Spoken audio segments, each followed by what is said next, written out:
So I've got something that I'd like to break down real quick, right at the top of the episode. Okay. Spoken word.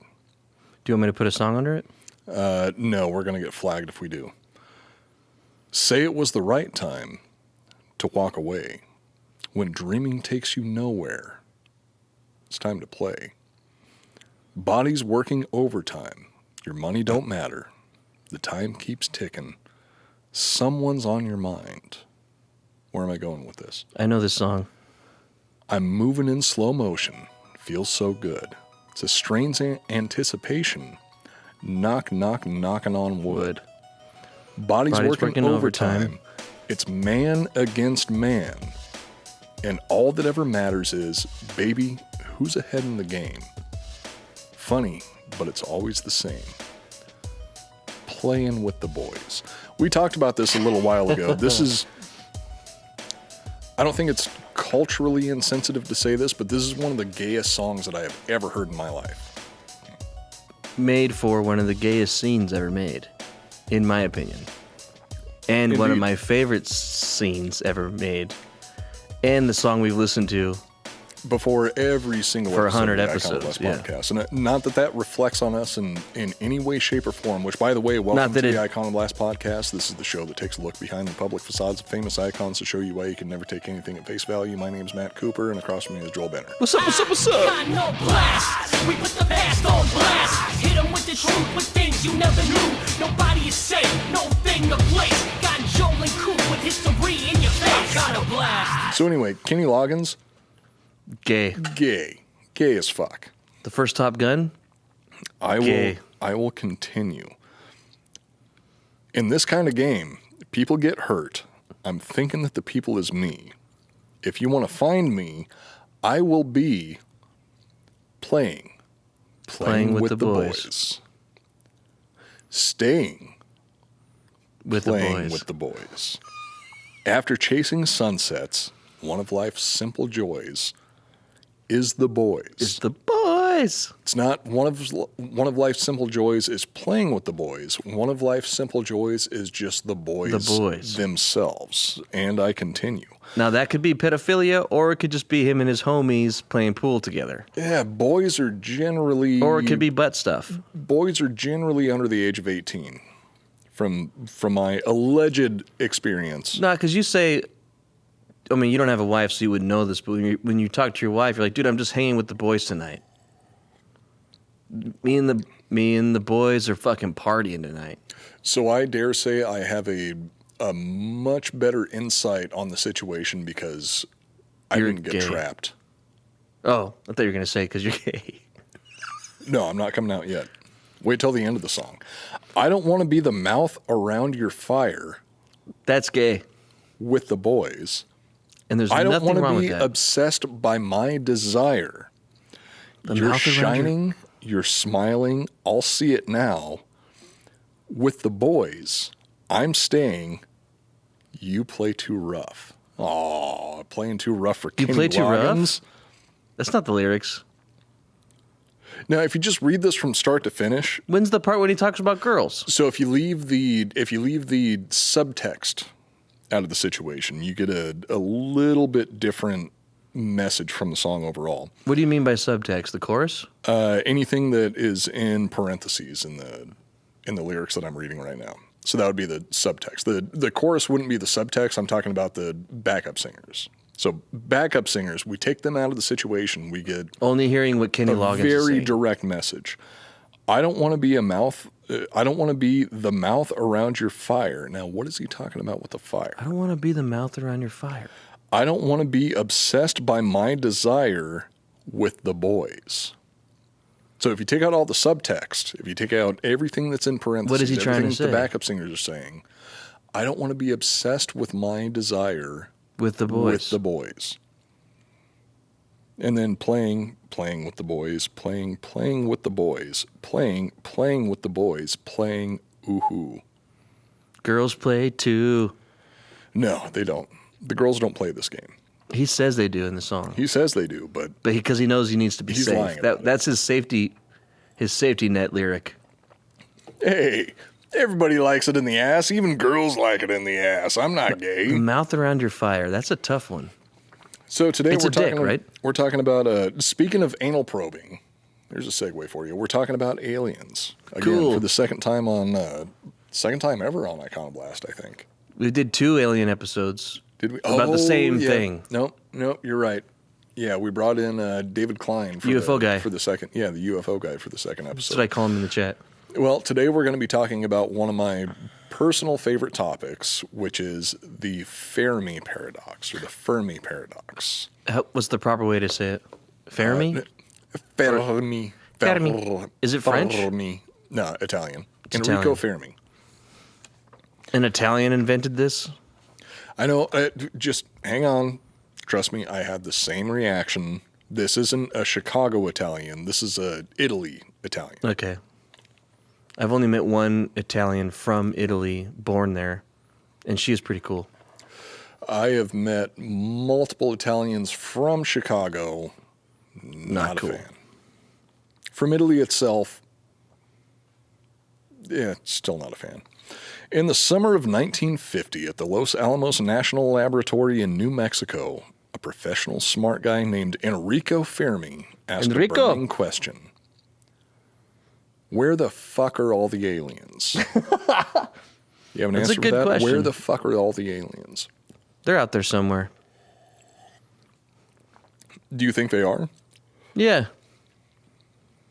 Yeah, I think so. Like, you believe that there's actually aliens out in the universe somewhere? Yeah. How do you feel about whether or not they've contacted us before? Probably not. Probably not? But depending on what type of alien race they could be, they might be dust that can think, and that we would never know they're trying to contact us. Okay, that's making it a little bit more complicated. But overall, I'd say I agree with you. I don't think that there's any way that aliens don't exist somewhere in the universe. Yeah. I don't think they've ever contacted us. I don't think that an alien has ever been to Earth. Yeah, I don't think so either. I believe that not they yet. exist. I don't believe that they've ever been to Earth. Not one in like that we could see in like a physical form of an alien. Because I mean, isn't technically like an asteroid that has fucking living organism particles on it considered an alien that's come here? Well, it would technically that would be considered an alien, but we've never found life outside. But I think that could have happened. life outside of the solar system before. I think a frozen oxygen molecule from space might have been made somewhere else, took the long billion-year journey to get here and crashed on our planet and died. That sounds like the panspermia theory.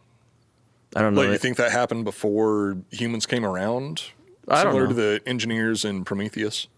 Oh, maybe something like that could have happened. I don't. That's one of the theories about how humankind came about. Is it was well, there's. I think it started the way Starship Troopers. Few different said versions it. of panspermia, where panspermia was either. I don't like that name. Just to lay that out up front, panspermia. I'll never believe that just because it's horrible sounding. Okay, a universal money shot. How about that? I like that.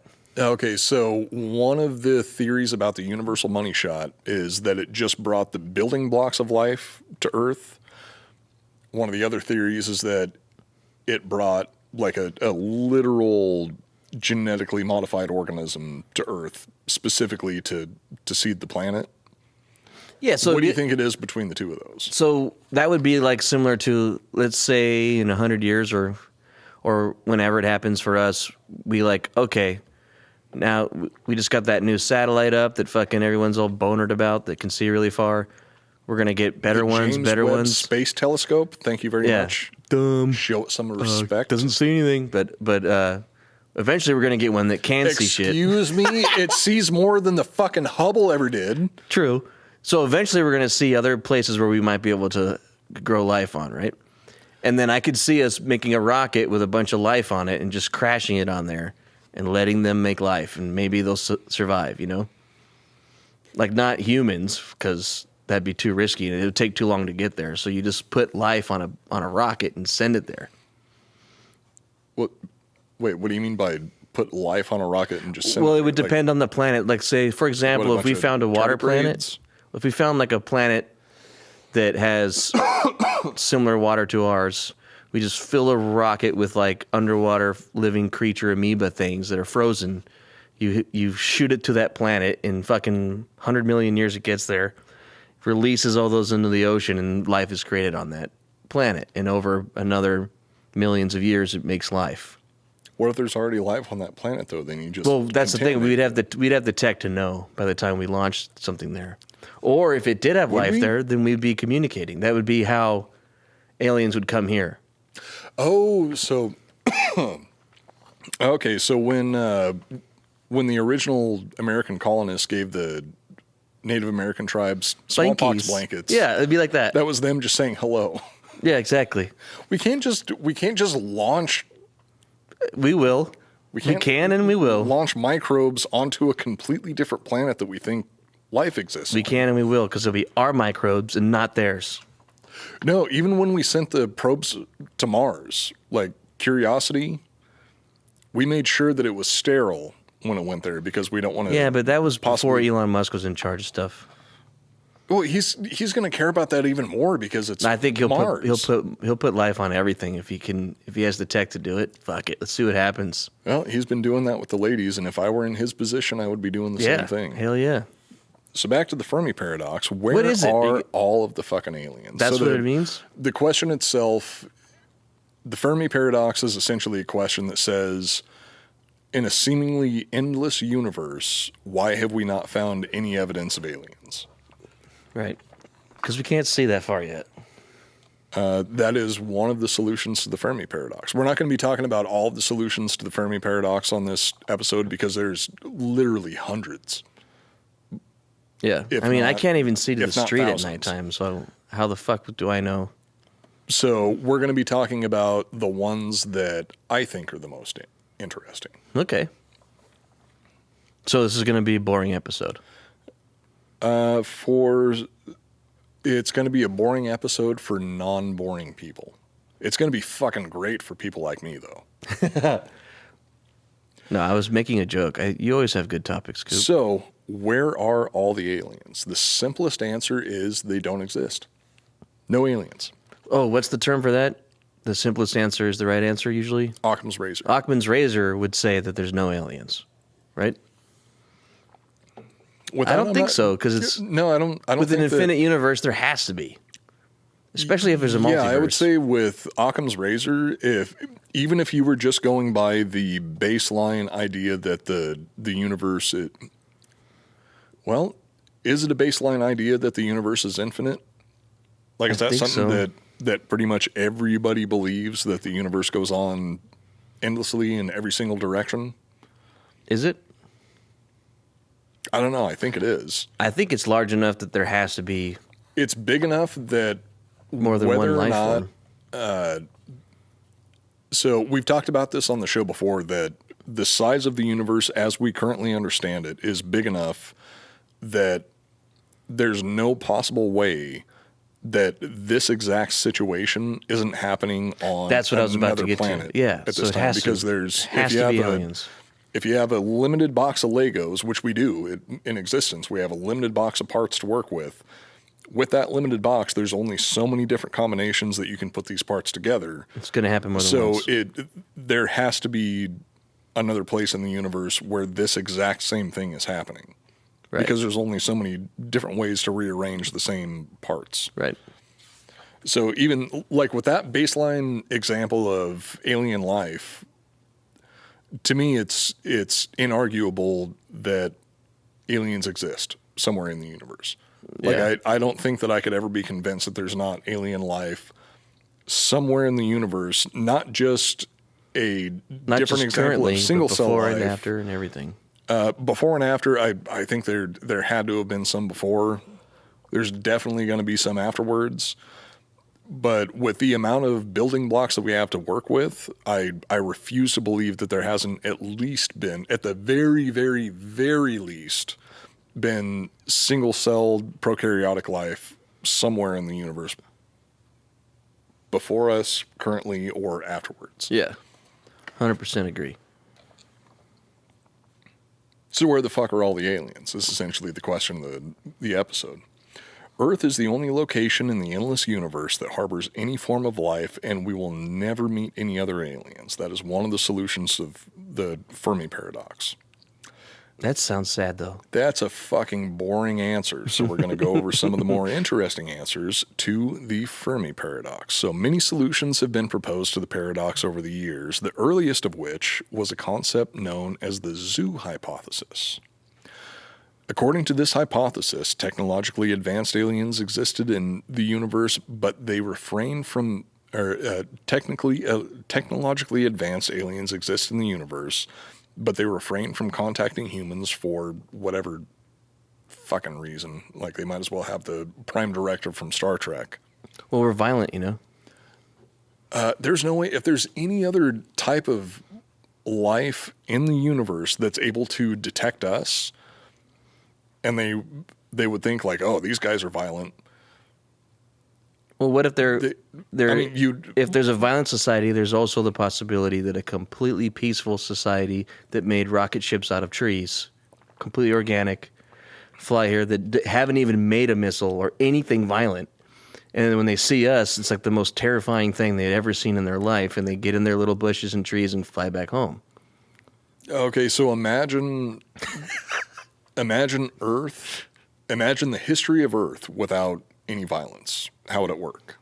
Like, how would life exist? Well, not for us, without... but in an endless universe, there has to be a version where it worked. There has to be a living civilization that never even had any sort of physical violence ever.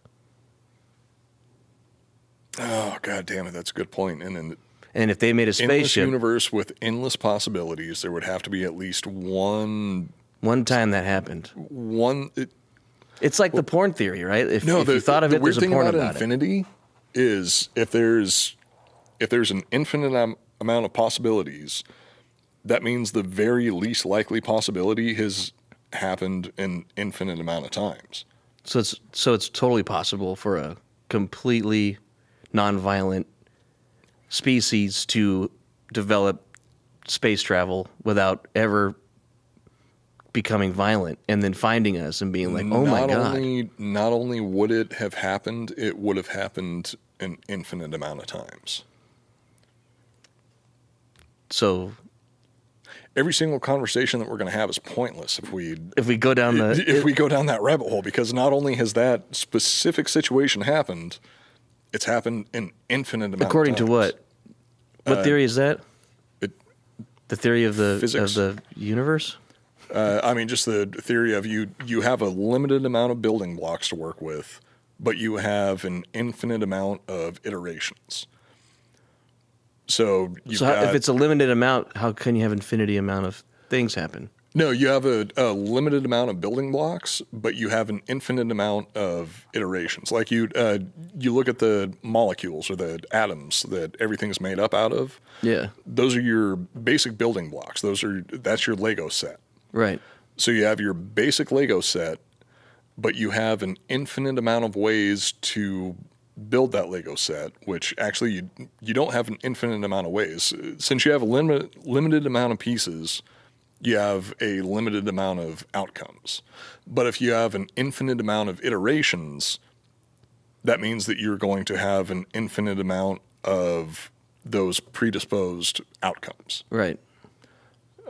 So that would mean that there is literally an infinite amount of... different ways life could be formed? Or anything? No, there's an infinite amount of examples of us having this exact same conversation somewhere in the universe. Yeah. Well, that just makes you go crazy. Weird as fuck. Yeah. Oh, I know one way to make it weirder. You want to smoke some weed? No. I got some. No, thank you. After the show. Well, I will during the show. Beautiful. And I will let you know how it goes. So many solutions have been proposed to the paradox over the years, the earliest of which was the concept known as the zoo hypothesis. According to this hypothesis, technologically advanced aliens exist in the universe, but they refrain from contacting humans for one reason or another. Proponents argue that the humans are either not yet evolved enough to be brought into the galactic politics, or aliens follow the same version of the Prime Directive as they do in Star Trek.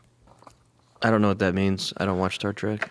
I don't really watch Star Trek either, but the Prime Directive is essentially don't interfere with non-spacefaring civilizations. If they haven't got you got to get to space before you get to eat the cheese. You have to be able to travel faster than the speed of light, or you have to be able to travel at light speed to join the intergalactic. Did you see Lightyear? The new Buzz Lightyear movie? No. I did. I watched it on the plane coming back from Cali. How was it? It was good. Was it? Well, not the best for Pixar. I like their older stuff better, but the whole movie's about him trying to get to light speed. You like Pixar back before they were cool? Back before they went mainstream? Yeah. Well, I don't know. I think they told all their fucking stories, and now they're just making money. But that's the whole movie is him trying to get to light speed. It's awesome. That part of the movie is cool because every time he does it, he's like, all right, I'll be back. They make a new engine because they're trying to get to light speed so they can leave the planet they crashed on. It's a whole civilization, and every time he leaves, it's like 5 minutes for him. When he comes back, it's been like 3 years or 5 years, and he has all these friends there, and this whole part of the movie is like him. He's trying to save everybody, and by the time he gets light speed to work, everyone he knows is dead. And by the time he actually... Oh, shit. That's a cool concept. Yeah, it's kind of... I almost cried. Pixar's good at that weird, serious shit. No kid will even really be paying attention to it. But, yeah, so by the time he actually gets light speed, everybody he knows is dead. And it's like his partner in crime that they had their little fist bump thing they would do is long dead for 100 years. And he ends up, like, going on the adventure with her, like, her granddaughter. Or great-granddaughter, I can't remember. But it looks the same, and then they become best bros. But it's like 3 or 4 generations later by the time he actually gets them off the planet. Those are some of the difficulties of space travel, or not even just space travel, but just existence in our current universe that a lot of people don't think about. Where if you're looking at things on the very, time very thing long is term, fucked. Where there's only... Time isn't like a constant thing across everything. That's what fucks with me the most. That's like a whole different fucking bag of worms. But time in general is a huge issue when it comes to just existing in this universe outside of Earth. Yeah. It fucks everything up. Yeah. Because our current time, like our current lifespans, aren't long enough for us to go anywhere effectively. Like even if we were able to travel at the speed of light, like travel as fast as we possibly can according to the current speed limit of the universe. Yeah. We still can't fucking go anywhere. It's nowhere. Like even going to Alpha Centauri or Proxima Centauri, like whatever the closest star is, that's still like multiple years out of... At the speed of light? Even at the speed of light, it's multiple years out of any human's lifespan. And it's not like we're going to be able to... This is something else that makes me think that there's no way aliens have visited us, because the time it would take to travel any amount of distance in the galaxy, not the universe, just our galaxy, just the Milky Way, is so fucking long that by the time we got there, nothing would matter. It'd all be gone, probably. It would either all be gone, or it would be so vastly different from what we initially observed that it's like there's no point, really. Yeah, I mean, outside of exploration, you need that would be a tech point, where you need that wormhole or black hole tech where you don't have to travel there; you just appear there. Yeah, pretty much. To have any sort of a multiplanetary species, that's a little bit more believable. But everybody is going to be. It's going to be like the equivalent of the way things were back during the golden age of exploration, where it took months, if not years, to get to a different place in the planet. So the things that were going on in those different places, it was interesting, but it was not imperative to your day-to-day existence. So learning about things or importing objects from, importing spices, importing goods from any other continent on the planet, it was beneficial. It was not imperative to your day-to-day existence. So if we were a multiplanetary species, it would be like getting some really, really exotic item from some planet that takes like 50 years to to ship it over here. It would be like a family heirloom. Dude, whiskey from another planet would be awesome. This thing traveled for 50 years. It was made on planet Cactotius. And it would be like, I'm ordering this today so my great-great-grandchildren can drink this. Yeah. And that's going to be like that's you. Point of pride. You're the great-great-grandkid who got it.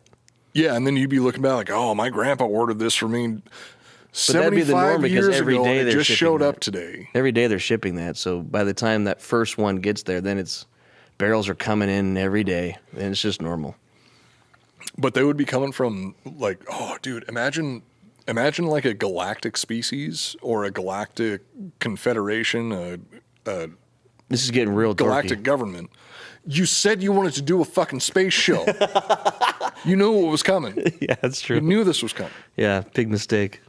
Dude, imagine a society that takes up an entire galaxy from one side of just the Milky Way itself.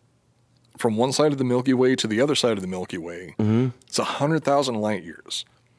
So imagine trying to keep together a society where we don't kill populate all of it? Where one part of the society on this side of the Milky Way is 100,000 years away from the people on the other side of the Milky Way. How are you going to keep that shit together? Right. We would figure it out by then. If you're spreading that far, the technology grows with it, right? Like how we can communicate across the planet now with a text easily.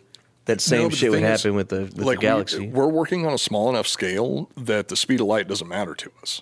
Like the fact that any form of communication that we use is going at the speed of light, but it still takes time to get to different parts of the planet. But we're on a planet, so the amount of time doesn't make a big deal. Imagine if you're in a situation where the capital of your society is on one edge of the galaxy and you're on the other, and the part that you're trying to deal with is on the other side of the galaxy. If you haven't figured out some way to communicate faster than the speed of light, you're talking about 100,000-year gap to communicate to the other side of your kingdom. If the tech was how it is now, yeah. If the tech is how it is now. So with current tech, there's no way. But if that was happening, you would have the tech. It's the only way it could happen is. No, but the tech grows. We didn't find this continent until we had the tech to make a boat to come here. Well, yeah, but that and then you make the tech to make a spaceship, and then you make the tech to talk from planet to planet. So we have the technology to get a boat from one continent to the other, to get a plane from one continent to the other. We have the technology to get to the moon. We have the technology to put rovers on Mars. We have the Voyager spacecraft that has literally left the solar system. Yeah. We cannot break the speed of light. We cannot break the speed of photons. Like that's the hard line in the universe that we found. It's the speed limit. So unless we can figure out some way to get around that speed limit, we can keep expanding the way that we have already. Like we can become a multiplanetary species. We have to quit trying to go fast and we just got to bend it, dude. Bend it like Beckham. Mm-hmm. That's definitely what we got to do. No, I'm saying it's like we could literally colonize, going with the advancements that we've had so far, without breaking the speed of light. We could literally colonize the entire universe on a long enough timeline. I mean, eventually we're going to be worrying about like farming black holes and living off of Hawking radiation once entropy gets too bad. Yeah, but we could literally colonize the entire universe at the speed that we can travel now. But it's all going to be, we're essentially recreating the European civilizations and the American civilizations. Maybe we're already doing that. Pre-Columbus. We just don't know because we're like on the outer skirts of this giant planetary colonization team. I mean, we could be. What I'm getting at is there's no way to maintain any cohesive government over galactic scales. Like a planet is as big as we're going to get. Solar system, doable, but it's going to be tricky. Anything outside of a solar system, it doesn't matter. There's not going to be, until we can break the speed of light. Warp speed. Until we have warp speed? Until we have, even warp speed. Depends on what system you're going off of. Warp speed could just be the speed of light. Well, no, it's pick a destination, you go there instantly. That'd be teleportation. That wouldn't Yeah. be warp speed. So until we come up with some way to travel much, much, much faster than the speed of light, there's not going to be any, like, not just intergalactic No species, but like communication. inter solar system species or between star systems. There'd be a Pretty bunch much of Wall-E movies going on. You'd have Your these giant, society is going to max out at a solar system. yeah. And then outside of that, it's none of your goddamn business. It's a different solar system. Well, if you build a bunch of Wall-E spaceships, you send them all in different directions. Well, yeah, but by the time you get there, You're all fucked up, but you could do it. well, and also whatever situation you're traveling towards, it's going to be hundreds, if not thousands, of years away. So it's not going to It's stay still, the same. it's just if the goal is just to keep life going and spreading, then you're succeeding. If the goal is to keep life going and spreading, then all you have to do is just send ships loaded with people fucking in every single direction in Yep. the galaxy. That's what I was getting at. And, You don't yeah. even need a planet if you can get self-sustaining ships. Oh no, just make. Okay, now we're going to go down this rabbit hole. So, on a long enough timeline, how do you think you handle maintenance of a ship?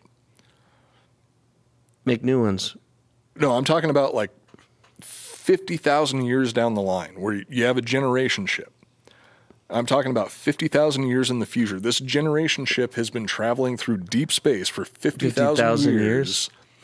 There's no form of media that you can store something on indefinitely to keep all of the ship's systems running. Like you need people Right. to understand how the ship works and how to fix it, how to maintain it, how Or to keep AI. it going.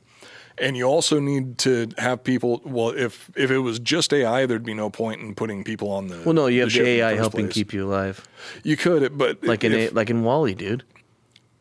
I mean, you could, but if you could just send AI, why not just send AI? To spread life. So in that situation, what the AI would be doing is the AI would be a Babysitting. god. Yeah. No, they Haven't would you seen literally- Wall-E? That's they would exactly what the movie literally is. have to transform themselves into a god to stay in the human mind for 50,000 years. That AI would have to convince the humans that it was a god. Wall-E. Like it would have to convince the humans that it was all seeing, all knowing. You have to listen to everything that I say, or it's all going to be a Disaster. to maintain its original objective of getting everybody over to this Some galaxy planet that's to populate. 100,000 years away. Like sending them over to the Andromeda galaxy, which is the closest galaxy to ours. You would have to create a cult on a spaceship to get all the way to the Andromeda galaxy, traveling at the speed Or if it was of light. big enough where there was like continents on the ship, It would still have to be it'd be like a planet. to keep the original message, like to keep the original. Oh, well, I don't think you have to worry mission about that, statement. right? You just send them off and let them evolve, and it's so long. Like, let them create their own. By the time they get there, they could believe and be completely different. Keep growing. Oh yeah, that's. I mean, that would be taking the shotgun approach. But I'm talking about like, let's say we want to maintain humanity from Earth. Like we want to send a group of our people out to the Andromeda galaxy to start colonizing the Andromeda galaxy. Yeah. And That's stay gonna the be- same? To say We the can't even least- stay the same here for fucking 50 years. To say the least, it is going to be a very, very long trip to get everybody over there. This is a generation ship where it's expected Yeah. that multiple generations of people are going to live and die on this ship. But we need to make sure that the ship stays running and it gets to its destination, or at least close enough to its destination Yeah. to spread humanity through the Andromeda galaxy. Maybe they're just dumping seeds like as they go. It's like a straight shot through the universe, and they shoot little pods and to any planet that they might survive in. That's actually one of the proposed theories for how it works. But to keep the main core ship going, like the seed ship going, over the course of 50,000 years, you would have to create a cult. Yeah, Like I you would- guess. To I mean, keep everything running, you would have to cults turn it go into and something live and that- die in 100 years, though. Well, no, you would have to turn it into, by cult, I mean religion.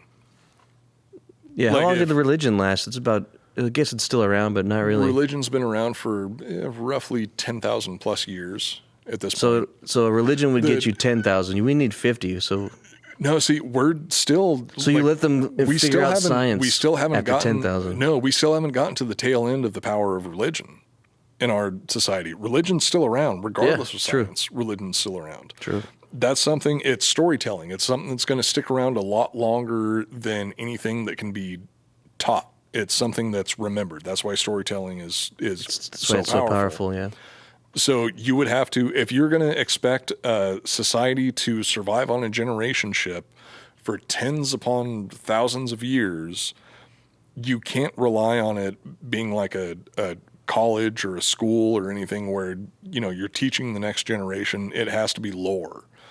It has to be anecdotes or allegories. It's got to be fairy tales, essentially. Sure. So you're creating a religion around this process of keeping the ship running and of continuing to go in this direction, even though you don't know why you're going in that direction, because all the people that knew why you were on this trip have died. Now you're just like, no, long time ago. The elders told us that we must continue going this way and we must continue. Don't you think that's what's happening on this planet? We are flying through space, and the sun is our core, and we're the living planet that's circling. I mean, fuck, it might as well be. Because we're not sitting in place. We're like our whole galaxy is like flying super fast in one direction. So maybe these planets, this galaxy is the ship we're talking about. We're not putting any work into keeping things running, though. It's because they built the perfect machine and launched it. We're putting in work into keeping ourselves alive. Yeah. So all we have to do is survive until this thing completes whatever mission we're on that we've completely forgot about. I like that. I like that too.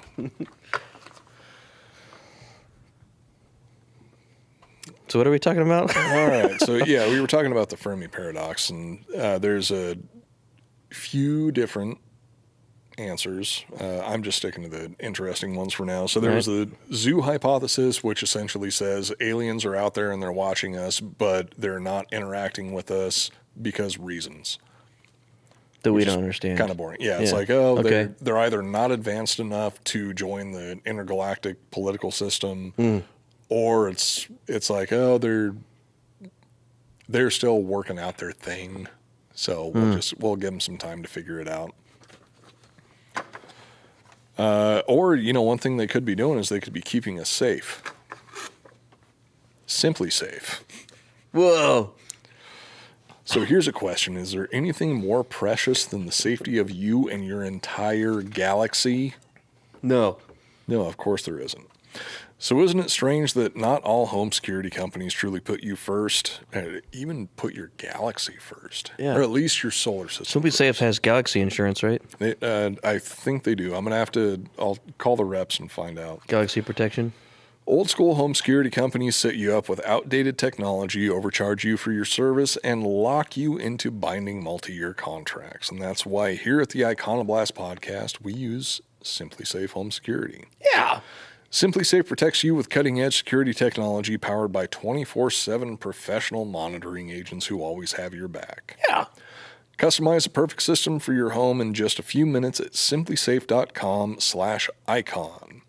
Go today and claim a free indoor security system plus 20% off with interactive monitoring.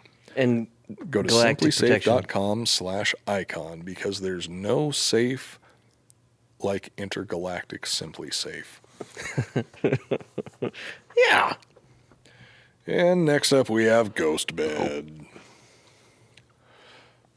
We love Ghost Bed because not only have they been a loyal sponsor of the Drinkin' Bros for over 69 months, they have the most comfortable mattresses you will ever sleep on. Well, it's always going to be over 69 months at this point. We never have to change that part of the ad copy. Every mattress has a 20-year warranty. Some even have 25, and you can try it out for 101 nights, which is more than enough time to realize that these are the best mattresses that have ever been made. Yeah. You still have yours? Oh, yeah. Cool.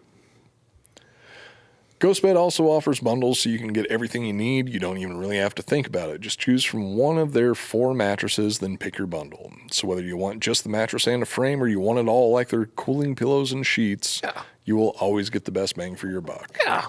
Right now, GhostBed is offering 40% off GhostBed bundles where you get a mattress and adjustable base, or you can get 30% off your entire order when you use the promo code DrinkinBros at ghostbed.com/drinkinbros. Sick.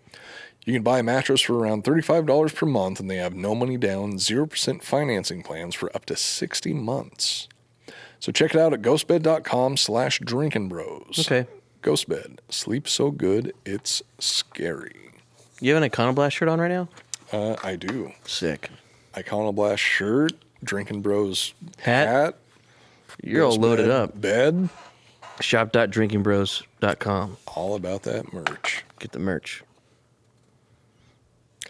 So another common solution to the Fermi paradox is something called the Great Filter. I haven't heard this one. A great filter is a barrier to development that makes advanced spacefaring civilization extremely rare. In fact, scientists debate whether or not humanity itself has passed this so-called great filter or if it's still ahead of us. Great filter, huh?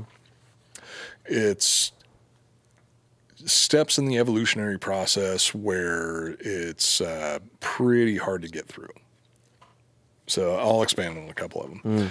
Some of the factors believed to act as a great filter that humanity has already surpassed include a stable solar system capable of supporting life, meaning it has a habitable planet with organic building blocks.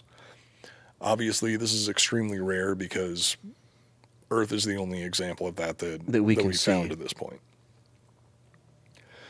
Next, prokaryotic life must form. These are the simple single-cell organisms that all life on Earth can be traced back to. And then prokaryotic life forms must evolve into eukaryotic life forms. Like paramecium brains. Like paramecium brains, evolving into paramecium brains? Sure, paramecium brains. It's a one-celled critter that can't fly. So like Peter Pan. The process of changing from prokaryotic life to eukaryotic life is actually still an insane mystery, because what happened is you had a bunch of single-celled organisms. This is paraphrasing to the nth degree, but you have a bunch of single-celled organisms that are all doing their different jobs to survive in life, and then suddenly a couple of them, one of them absorbs the other, like it eats and they realize, like, oh wait, we can both work together to do even better. And then they absorb more, and then like marriage. Multiple cells start coming together, and then more and more cells start coming together, and then suddenly you have a multi-celled organism like a city. No, like a human. Yeah. And then the humans build the cities. It's just the cycle repeating. It's the circle of life. The transition from single-celled life to cellular life is insane. Did it happen, you mean? Or that it happens all the time? Or that it happened once? The fact that it happened so all the different pieces of our cells, like, the mitochondria is the powerhouse of the cell meme bullshit that's going around all the time. The mitochondria essentially used to be their own life form. And then they got absorbed by another life form. It's like all of these different life forms came together to form an individual cell, like an individual organism, and then all of those individual organisms started piling on top of each other to create humans. That is insane. Like, when you word it like that, it is insane. a fucking insane process. Yeah. Humans are essentially like a hive mind. Like we are like we're not a single entity. Like even each individual human feels like we are, but we're not. Like even within our own bodies, we're not a single entity. Right. Like we have multiple different objects working together to create just a single human. And then most men have two brains. One up top, one down below, one stronger than the other, which should be listened to until you get older, and then it switches. Should be listened to. You don't know which one I'm referring to. So you have all of these individual cells working together to create a human, and then you have all of these individual humans working together to create humanity. Fucking? yes, fucking. Well, obviously they have to do some fucking. That was a couple steps back from what I was talking about. Right. Humans are a hive entity, whether or not we like to. So before the cells decided to do it, now we make the cells do it by fucking. We took over. No, I don't think so. We're creating. The cells don't have a choice when I put that nut in there. Well, here When that nut goes in and way. it hits that egg doesn't have a choice but to make my child. Okay, do you know what a matryoshka doll is? Don't talk to me like that. It's not a slur. Is that Chinese? Drink. No, it's one of the Russian nesting dolls. I feel like a Russian nesting doll is more offensive to say than a matryoshka doll. Is that the one that has another one inside it? Yeah, you open it up and there's a smaller one A Russian inside, doll. a smaller one Just inside, call it and a smaller everyone one knows inside. what you... Because that's not what it's called. It's called a matryoshka doll. If you say that one more time, I swear to God, I'm going to slap you. Matryoshka doll. When this show's over, you're going down. I wasn't saying it as two words. I was saying it as one word that time, though. Oh. No, anyway, so you can... So do I get to hit you or not? No, I'm trying to make a goddamn point. So you could say that humanity is a... See, I had a fucking point for this, and I got thrown off because The Mashki Yoda doll. Humanity is... Yoda. Mashki Yoda. Humanity Master Yoda. is essentially a series of Mashki Yoda dolls stuffed within Mashki Yoda dolls. I had a point. I can't remember it now. It had something to do with matryoshka dolls and... But reverse, right? Because we started organisms. small. It's like... We're getting bigger and bigger. Yeah, I mean, pretty much. The little ones were cuter. Well, the life overall, I guess what I'm saying is you have a bunch of matryoshka dolls that are all linked together as matryoshka dolls. So each one of those they have smaller and smaller things inside of them. I don't get it. I don't get it either. I lost my initial point. Love it. No, but in a way, those fucking Russian dolls, they are all connected. In a way, Even whether they're together or spread out. pretty much what I'm getting at is those Russian nesting dolls are essentially God, Okay. and those are what I worship. All right. Whatever you want to... Hey, having a purpose to live is So the that hardest makes thing us to go find. from prokaryotic life to eukaryotic life. That's what we were talking about. How come none of the Russian dolls are hot? How do you make something shaped like a bowling pin hot? Why do you shape it like a bowling pin is the real question. They weren't trying to make them fuckable. I don't think that Well, was that was the first mistake. I don't think that was their initial point. But they couldn't... What was the make 'em point of them? fuckable. But what was the point of them? We're talking about Russia. The initial point was survival and staying drunk. So the matryoshka dolls obviously have something to do with either surviving in Russia or staying drinking. drunk in Russia. I love watching drunk cops in Russia. It's my favorite. I don't think you have to say drunk if you're talking about Russian cops. Oh, yeah. If you just... Well... You just say Russians. You assume they're Yeah, drunk. I haven't searched in a while since the whole war thing is happening, so I wonder if they've been taken down. But my favorite thing on YouTube to search, besides fat people falling, was drunk Russian cops. It's the greatest. You can literally take drunk out of that and just type Russian cops. And you'll they'll probably be videos. drunk, yeah. True. So prokaryotic life had to go to eukaryotic life, which is the multicellular part of life. Which is Like what you said, humans is- are. Yeah, and that's also the part that I think that's one of the first great filters when it comes to creating any sort of Oh, advanced okay. life. So now I understand what great filter means. Do you?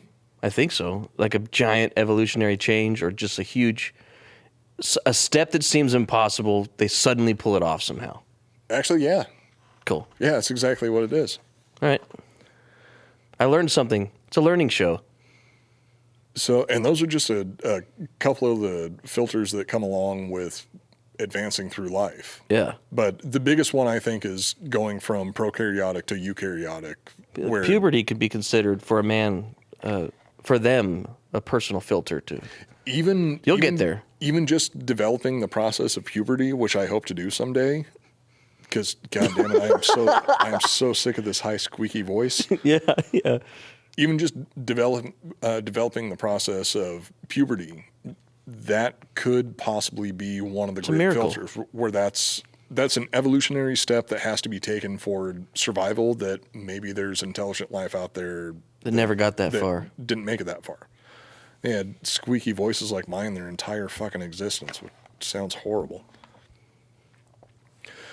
So those are just the filters in our past. There could very well be countless other filters awaiting us in the future. It could be that the very technology that allows a species to conquer the cosmos inevitably results in the destruction of the very species that invents it. This would mean that before any aliens could hope to chat us up, they've already blown their load all over their home planet. The unimaginable vastness of space is the most likely culprit for the deafening silence we've been hearing from the void. Our galaxy, the Milky Way, is about 600 trillion miles from one side to the other. Fuck. 600 trillion fucking miles from one side of the Milky Way to the other. I mean, if you believe in space, that's true. If you believe in space, if you believe in distance, yeah. Yeah, if you believe in distance. The jury's still out, in my opinion. It takes light, which is the fastest thing in the universe. A photon is the fastest thing that we can in the that universe. We know of. Although at some point, apparently, we clocked, I think it was a neutron that was going faster than Black the speed matter? of light. Matter of color. Drink. What? So, can I get a sip of that? I finished mine. Mm-hmm. That's the good stuff. I stole it from the Drinking Bros set. Don't tell Ross. Ooh, nice and smoky. Yeah. It's 1,000 years old. It's from another planet. So anyway, matter of color and energy of color, both of those, show them some respect because they're not actually minorities. They're the majority in the universe. Isn't that a thing? Black matter can move faster than the speed of light? Or am I thinking of something else? So we clocked, I'm pretty sure that we clocked a neutrino that was going faster than the speed of light, or we thought that it was going faster than the speed of light. All right, this is all paraphrasing, so don't quote this to anybody else. I think what it was... Thousands of people are listening to this. Well, I know. I'm saying that to everybody. Like, don't take this as gospel. Joel, don't tell anyone this, but... This is just between you and me. Yeah. All right? Shh. I think what it was a neutrino that was somehow traveling faster than the speed of light. Neutrino. I'm going to name my first child that. I hope not. Neutrino. Wait, maybe that's not bad because then people would shorten it to Newt. Newt's like a good the name. Little girl from Aliens. Mostly.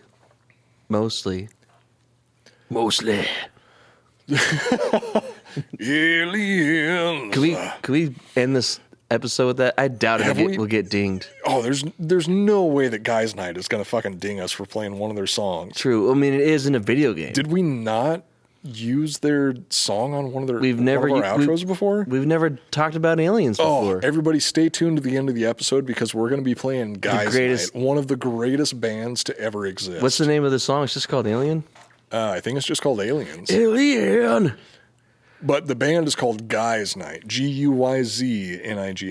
Yeah. If they're still together, I hope they are.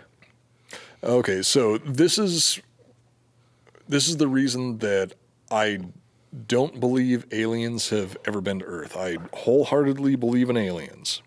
Do you believe there's one alive right now? Because I know there's all the people saying that they think the aliens probably existed and have died, or they will exist in the future, but the chances of them living at the same time as us is near to impossible. Oh no, I think that there's literally thousands upon thousands of other species of aliens that are living somewhere in the universe aside from us. Like, to me, it is literally ridiculous to believe otherwise in my mind. Like, I would agree with that. I can't statistically. I cannot believe that out of the trillions of universes or the trillions of galaxies that we know about, so our own Milky Way has in like an uncountable amount of planets in it. I mean, I'm sure some fucking nerd can count all the planets, but whatever, nerd, go get some pussy. I know there's saying, like 45. Like the people that get pussy, there's an uncountable amount of planets in the Milky Way. So within that uncountable amount of planets, you're telling me that the same building blocks of life didn't just happen to fall together the way that they did on Earth? So even if they didn't here in the Milky Way galaxy, you're telling me out of those fucking billions and trillions of other galaxies, it didn't happen in any life of on other those shit too? already? Like not like nothing that exciting to a human, but they found like single cell organisms. No, we haven't found or dead any ones or something, like a fossil of a fucking organism or something. Well, there was a or is that not real? There was a meteorite that hit Antarctica or something like that had what they thought were fossilized examples of like Amoebas? single cellular life that came from Mars. I don't know. It was bullshit. It hasn't been confirmed, I know that much, but yeah, we haven't found any example of life. We found organic compounds outside of Earth, but organic compounds are completely different than actual life. Okay.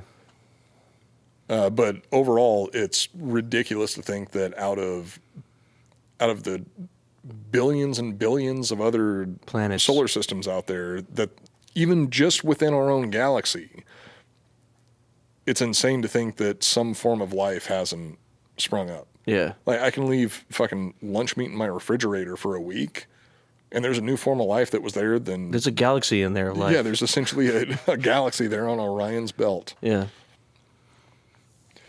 Aw, Men in Black reference. I'm glad you got that one. All right, so the unimaginable vastness of space is the most likely culprit for the deafening silence we've been hearing from the void. Our galaxy is about 600 trillion miles from one side to the other. It takes light, which again is the fastest thing in the universe. Photons are the fastest thing in the universe. It takes it 100,000 years to travel from one side of our galaxy to the other. And that's just our galaxy. Right. And there's billions of light years in between us and the next nearest galaxy. Actually, no, I think it's a couple million between us and the Andromeda. So anyway, let's say that it's the farthest distance imaginable. I can't even think in billions at all. I'm a human. The farthest distance imaginable. I can barely imagine a mile. Is halfway there. Is a quarter of the way there. Is 1%. You're not even there. It's not even a percent of a percent of a percent. It's just beyond me to even think like that. I can't even think about it. It's unimaginable distances. Yeah. And like that's not even getting outside of our own galaxy. 100,000 light years, 600 trillion miles. It's fucking stupid. That is an insane amount of space to imagine.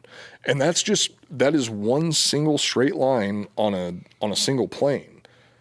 The Milky Way galaxy goes up and down also. Like, there is an insane amount of planets and suns and nebula and all other kinds of... I've played No Sky. What's it called? No Man's Sky? No Man's Sky. I love that game. I know how far things are. That game helps you kind of get a taste. The game Elite Dangerous gives you a much better idea because there's a specific supply run that you can do on that game. Yeah. That literally takes 6 hours of real time just to go in one direction. Ugh, and then 6 hours to fly back. Which, by the way, if anybody's an actual space nerd, play Elite Dangerous. It's play Elite Dangerous and just be an explorer. It's worth it. That's why you have all those joysticks and shit. Oh, yeah, because that's for that game. The joysticks are the only part that make it fun, because outside of that, it's literally just looking at a screen where you're flying in one direction in a black void until you hit something. Fucking hell! But if you have the joysticks and all the toggles and shit like that, readings and shit, it's fun. It's fun. And you have to hold your breath, right? Oh yeah, unless you buy unless you buy the extra peripheral that gives you an actual air supply. You should wear a spacesuit when you play the game, just for role play, like realism. Oh, I would if I had one. Dude, does that game have VR fucking hookups? It does. I almost threw up when I tried it. Oh, really? Oh man, it fucked me. Well, the one You that get I was vertigo and using shit? it didn't have good head tracking. So as Oh, soon as I was no, playing so the it was game, delayed? it was constantly making me feel like I was looking left, even when I wasn't. And then Ew. you start like No, that would pitching make and you sick. rolling. You and, can't do that. Yeah, it made me sick within about like 5 minutes. Yeah, no. If I had good head tracking VR, it would have been fun though.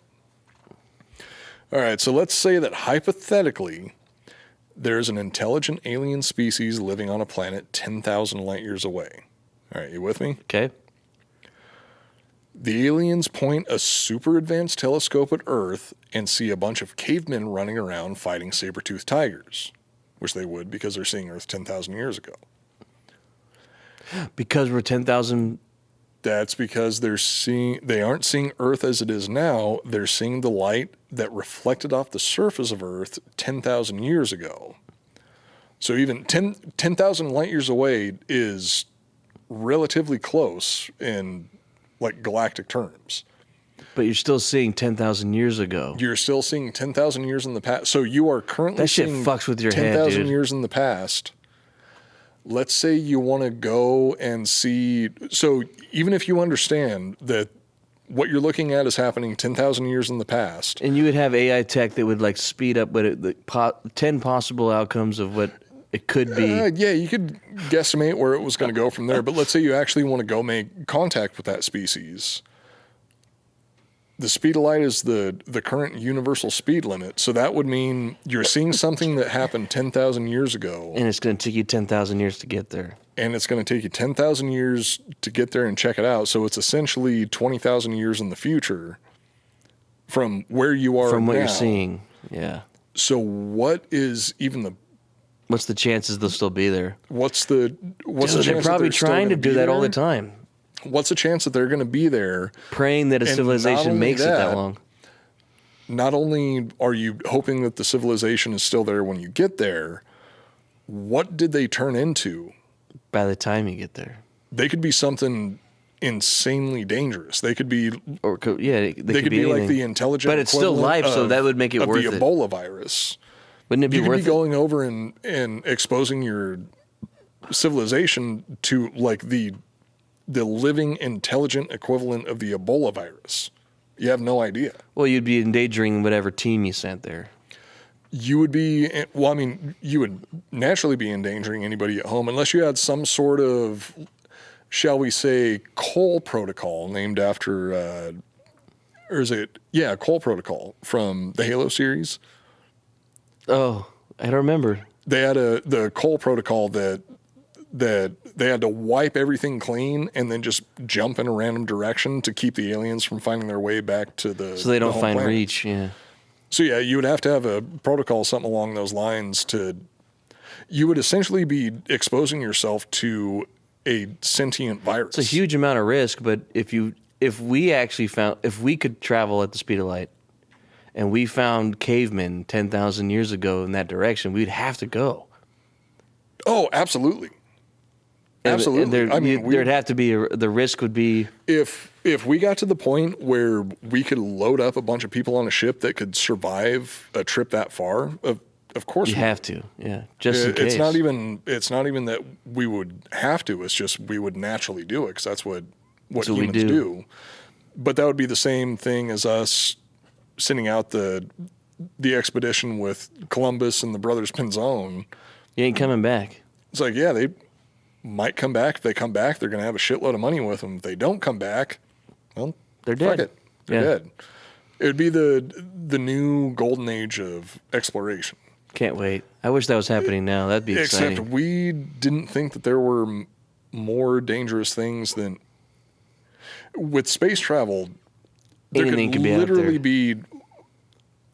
Hang on, let's get into this next part. 'Cause there's something about this that scares the shit out of me, and I love the idea of space travel. I love the idea of advancing humanity beyond what humanity is. Yeah. But there's an idea about this that scares the shit out of me. Okay. So we're talking about the alien ain't afraid seeing of no man. light reflected off the surface of the Earth from 10,000 years ago. So let's say the aliens decide they want to go see what the cavemen evolved into over the course of the last 10,000 years.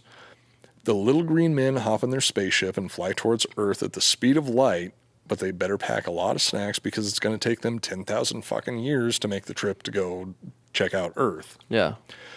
There are trillions of other galaxies scattered across the universe with billions and billions of light years in between each galaxy. The oldest light ever imaged by scientists is 13.8 billion years old. We have images capturing light that is 13.8 billion years old. Okay. If aliens in that galaxy were to look at Earth through a telescope, they actually wouldn't see anything at all, because at that point, Earth didn't even exist. So if we're bringing it back around to the Fermi paradox, there could be hyper advanced civilizations in that universe or in that galaxy that we're talking about. But if they're still relying on photons to transmit the information, they're still seeing something 13.8 billion years ago, which means that if they looked right where Earth is 13.8 billion years ago, it's not there. It's not there. Not only is it not there, the light, if they were to look at where Earth is now, because it takes 13.8 billion years for that light to get to where they are, if they were to know, but we're also moving too.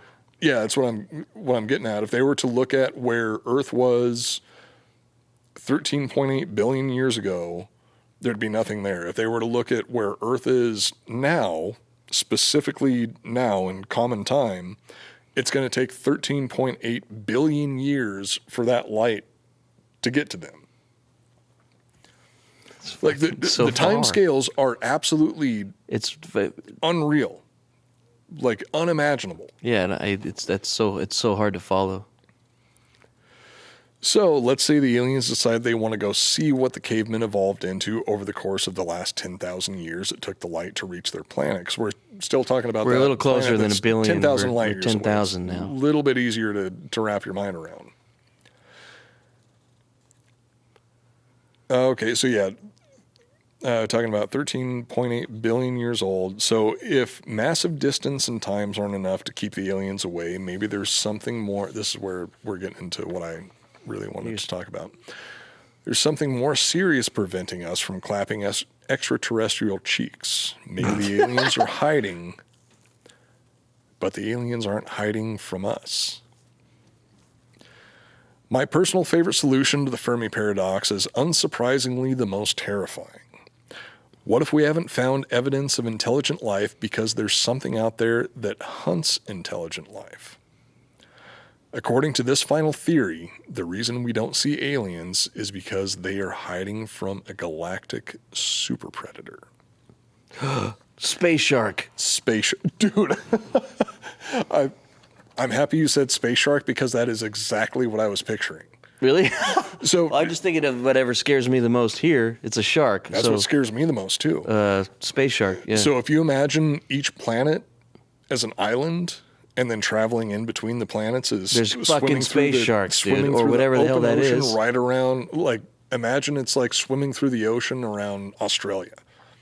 Yeah. Like just great whites on top of great whites. Aliens are hiding us from the predators. But we don't understand that they're...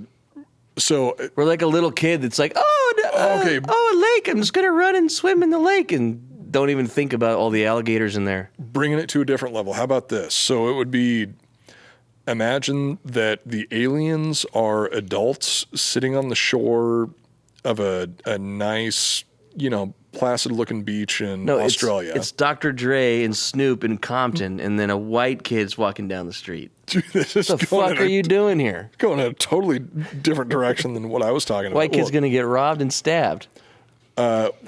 No, because see, here's what I'm getting at. So, sitting on a beach in Australia, tons of great whites out in the water. Right. There's a bunch of little kids swimming around out in the water. And you know that the kids are attracting the great white, but if you yell at the kids and say, "Hey, stop, there's a shark coming," then the shark just goes straight to you. So that's pretty much. But the shark can't go on land. Oh no, that's why it's a. So imagine everybody's. They're all in the water. You're playing, and the person splashing is going to get eaten. You're playing a game of Marco Polo, and the younger players don't realize that you don't have to yell Polo, and the person that's yelling Marco is a literal fucking great white. Yeah. So all the aliens are hiding. They're hiding because if you yell out Polo, you're going to get eaten by a great white shark. Yeah. That's terrifying. That's my personal favorite solution to. Why we can't see anything? Because if they start yelling, they're going to get eaten by something. Hey, we're over here, then they just get killed. And every time we shoot a rocket in space, like, oh fuck, no! Just like, Jesus Christ, I haven't. Oh wait, you haven't seen Tremors, have you? No, dude, it's Tremors. The universe. Now you got to watch Tremors. I'll watch. Because I've been trying to watch that movie my whole life. The solution to the Fermi paradox is Tremors. I know that it's like earthquake stuff, right? Like you touch the ground or something, you have to stay off the soft sand. You got to be quiet. You can't make any noise. You can't step down too hard. You got to make sure that you have a big rock to stand on. Yeah, I've seen clips. I'll watch Tremors tonight. Done and done. The solution to the Fermi paradox is watching Tremors. Is Kevin Bacon. Kevin Bacon. Oh, is he in the first one? Yeah. Okay, I'll watch it. Fuck yeah. All right. Well, oh God, dude, the idea of the reason why aliens they're just afraid to talk to us. I love that idea so much. So Mass Effect, the Mass Effect trilogy, they use that idea. Yeah. That's what the Reapers were. They were essentially something that comes around every. It was a little bit different because it was just they come around every X amount of years to wipe out any sentient I just life. watched a GDQ of Mass Effect 2 last night and I fell asleep during it. Really, I still love those games. The 2 was the best one, dude. Well, I didn't play 3. Number 2 had the best combat. Number 1 had the best exploration. Because in the first one, I like the story of 2. Yeah, they got everything so much better in Mass Effect 2 and Mass Effect 3, but the exploration in Mass Effect 1 where you had these big like sandbox maps that you can land on. That's cool. And go around and find little whatever. But yeah, first one, awesome exploration. Streamlined a lot of shit in the second and third one and made them a lot better. So we're wrapping this up right now. Which one do you lean towards the most of all those ideas of space and why we haven't found other life? So out of all of these solutions to the Fermi paradox, my go-to would be just the vastness of space. I think that the speed of light is a hard speed limit that if anything has surpassed it, it's gone to like a completely different level of existence. So it would be interdimensional instead of like intergalactic beings. Overall, I think that nothing has broken the speed of light, and the distance is what's keeping any alien life forms away from us. If you're huge, time is slower for you, and distance is shorter. So what if you were the size of a galaxy or the size of like 10 galaxies and you were a living organism? Well, that's the thing about the theory of relativity. The speed of light is constant regardless of whatever. But he could just be like, Earth. But if you were... I'm so big that right there is 1 billion light years away. Then you literally would not be able to move your hand fast enough to for the people there, yeah, to break the speed of light. But for him, it'd just be like this. No, even for you, because the thing about the speed of light, it's the universal constant. It is the same regardless of how you look at it. Like regardless of where you're observing it from, it is the exact same speed. So then why when you go the speed of light, it's only 5 minutes for you and 3 years pass for everyone else? The faster that you go, the speed of light is still the same. The time dilation changes depending on how fast you go. The faster you go, the slower time goes, and that's why you can't surpass the speed of light. Because if you go faster than the speed of light, time slows down so much that it starts going backwards. Time travel. And it becomes time travel, which means that you would be able to create a situation where something happened before it happened. You could run so fast you could turn around and see yourself running? If you were just well, a you could see little bit that faster than the speed of if light? you were standing on the event horizon of a black hole, you'd be able to see that too. Like if you could turn the event horizon of a black hole into a solid surface that you could stand on, then you'd be able to stand on the surface and look at the back of your own head because light is orbiting around the edge of the event horizon. Whoa. Good movie. Event Horizon. Great movie. Love Sam Neill. I think that Sam Neill is very, very underutilized in pretty much everything. Yeah. But yeah, He made some shitty movies. I mean, he did Merlin. Yeah. I loved it when I was a kid, though. He did Merlin, but he did Event Horizon and Jurassic Park, and Jurassic Park Peaky 3. Blinders, and he was fucking awesome in Peaky Blinders. He's in Peaky Blinders? First season. Oh, I remember him. He's a cop. Yeah. Yeah. Yeah. I only watched the first season. Dude, That's all I Sam watched. Neill is literally awesome in everything that he does. For some reason, he just gets put in a couple shitty movies. He did Merlin. Jurassic Park was awesome. Jurassic Park 3. Event Horizon was awesome. Jurassic Park 3, He's in the next Jurassic Park. Don't get me riled up. He's in the next one. Jurassic Park 3 has the Spinosaurus, and the Spinosaurus is fucking terrifying. So Not in the Jurassic movie. Park 3 is awesome. It is fucking terrifying. When they crash on their little plane, it's so It's dumb bad. as fuck. I blame that on Marissa Tomei, though. But did you see that he's in the next Jurassic Park or Jurassic World or whatever? Is it already out? I don't think so. Is it? I don't know. I have no but I idea. saw he was in an interview and he's like, I don't think it's a good idea I'm in this because the last one I made sucked. Like, maybe I'm bad luck. I don't know if we should do this. Oh, God bless Sam. So he's like, we'll see how it I love goes. that guy. All right, let's get out of here. All right, well, that's it for the... Are we just on a wide shot? Yeah, that's us over there. Okay, that's it for this episode of the Iconoblast podcast. My name is Matt Cooper. That's Joel Benner. What's up? I mean, goodbye. And we're reminding you to never take anything at face value. What about plugs? You want to plug anything? Listen to the other episodes Yeah. and let's skip to the end. Yeah, listen to the last episode. Be self-sufficient. Dude, space sharks.